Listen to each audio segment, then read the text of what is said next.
Timbog ang tatlong suspect matapos mahuli ng mga otoridad sa ikinasang drug buy-bust operation sa Molo, Iloilo. At nasamsam naman mula rito ang mahigit 500,000 pisong halaga ng shabu. Nakatutok dyan si Patrolwoman Lynette Sablod.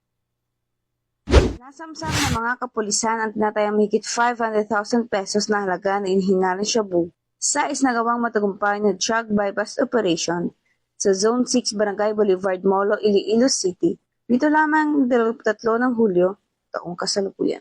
Kinilala ang mga naaresto na sina alias Brando, 41 taong gulang, alias John Mark, 24 na taong gulang, at si alias Josette, 50 taong gulang, pawang mga residente na naturang lugar. Ayon kay Police Captain Rocky Jimeno III, officer in charge ng City Drug Enforcement Unit, unang nabilhan si Brando ng isang sachet na inihinalang shabu gamit ang 10,000 pesos na mark money.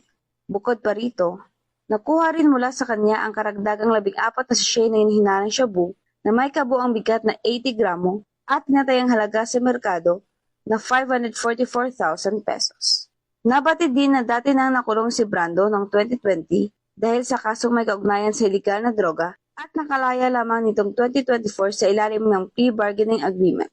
Ang mga suspect ay kasalukuyang nasa kusdiya ng CDEU para sa kaukulang dokumentasyon at nakatakdang sa sampahan ng kasong paglabag sa Republic Act 9165 ang Comprehensive Dangerous Drugs Act of 2002.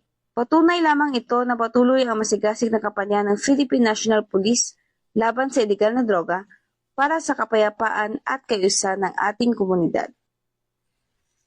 Mula rito sa Western Visayas, ako ang PNN Correspondent, Patrolwoman Lynette Sablod, alagad ng batas sa kataguyod ng Balitang Pulis.